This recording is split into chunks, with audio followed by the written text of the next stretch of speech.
বিসমিল্লাহির রহমানির রহিম। আসসালামু আলাইকুম। কৃষকের গল্পে আপনাদের সামনে তুলে ধরি। আজকে ভিন্ন কিছু দেখার উদ্দেশ্যে আপনাদের সামনে কথা বলতেছি। সেটা হলো আদা আমরা লাগালাম। আমাদের যে জায়গা এখানে প্রচুর পরিমাণ ঘাসের উপদ্রব হয় এবং আদা লাগার সাথে সাথে যখন ঘাস হয় আদাও অঙ্কুরিত হয়। এটা মাটির নিচে গাঁজা গাছগুলোকে দেখা যায় না। অনেক সময় দেখা যায় যে আমাদের 25% আদা আমরা আগাছা মুক্ত করতে যা গাছ কাটে ফেলে দিই। এই 25% গাছ আমাদের লাভ্য অংশ, সেই গাছটা আমাদের একটু ভুলের কারণে নষ্ট হয়ে যায়। এটা থেকে বাঁচার জন্য আমি বিকল্প বুদ্ধি একটা তৈরি করছি। এটা আমার জন্যে আলে একজন আমাকে ফোন দিয়ে বললেন যে আপনি ভিডিও করেন মানুষের দেখার জন্য, ফোন ধরেন না, কিন্তু এখন আমার ভিডিওটা সাইলেন্ট, এটার উত্তর দেওয়ার মতো কিছু নাই। ফির অনেকজনা মন্তব্য করবেন যে আমি খেড় বেচার জন্য আপনাদেরকে ভিডিও দিচ্ছি। তো মন্তব্যকারীদের জন্য আগাম সতর্ক করে দিই, আপনারা যারা শয়তানি চাল চলেন তাদের এটা থাকবেই। প্রিয় দর্শক, আমি আমাকে বাঁচার জন্য, আমার কৃষিকে বাঁচার জন্য, আপনাদেরকে বাঁচার জন্য এই ভিডিওটা দেওয়া। সেটা হলো আমরা এইভাবে পালং দিচ্ছি যাতে করে মাটিটা ঠান্ডা থাকে, মাটিটা ময়সার ধরে থাকে এবং আগাছা যেন না ওঠে। কারণ যতক্ষণ পর্যন্ত গাছটা উপরে দেখা যাচ্ছে না ততক্ষণ পর্যন্ত আমরা নির কাজ করতে পারবো না। কারণ গাছ কাটা যায়, অনেক সময় আমাদের গাছগুলা কাটা যায়। এটার থেকে বাঁচার জন্যে বিকল্প হিসাবে আসলে পালং হিসাবে আমরা কিছু খড় দিচ্ছি যাতে করে দ্রুত গতিতে অন্ধকারের মধ্যে মূল জাতীয় ফসলগুলা দ্রুত গতিতে অঙ্কুরিত হবে। এটা একটা কাজ হবে না, মোটা করে আনাদের এটা একটা কাজ হয়। এবং আর একটা কাজ হয় যে আমাদের যেন আগাছা না ওঠে এবং মাটির ময়সারটা, আমি আপনারা অবগত আছেন যে কোনো কাজ আমার 3টা ভালো দিক না থাকলে আমি সেই কাজটা করি না। আমি মনে করতেছি এটার একটা উপকার হবে, আগাছা দমনে কাজ করবে। আর একটা আমি উপকার মনে করতেছি যে এটা মাটিটার ঠান্ডা রাখবে। আর একটা দিক মনে করতেছি আমি যে এটা একটা রাসায়নিক সারেরও কাজ, সার হিসাবেও যখন খড়টা পচে যাবে এবং মাটিটা ফাঁপা রাখবে, বৃষ্টির পানি সরাসরি কোপ খায় মাটিটা যে শক্ত হয় সেটা সহজে হবে না।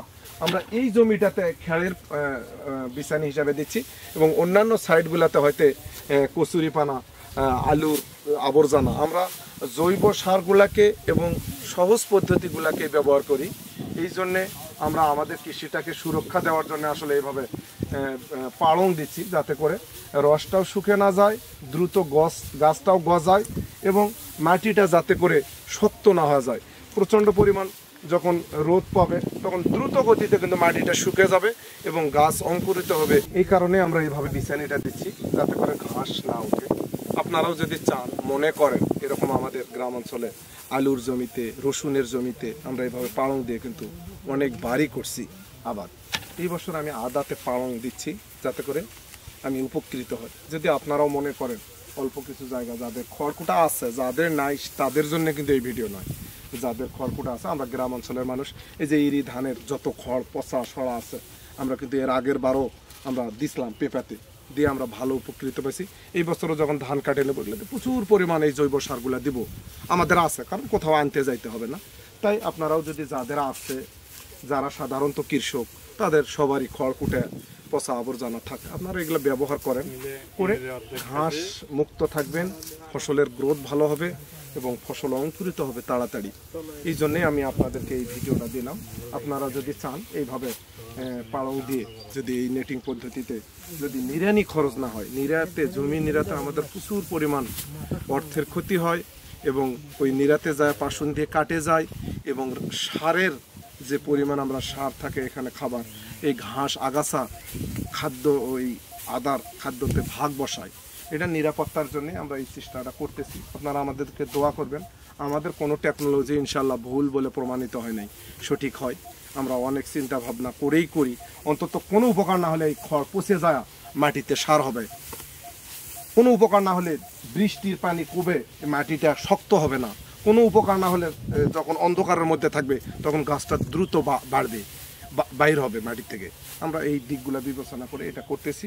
ভিডিওটা ভালো লাগলে অবশ্যই লাইক শেয়ার করে দিয়ে আরও 10টা চাষির হাতে এই তথ্যটা তুলে দেবেন। এই স্বপ্ন, এই আশা, এই আকাঙ্ক্ষা নিয়েই কৃষিতে আসছি এবং আপনাদেরকে তথ্য দিয়ে যাচ্ছি।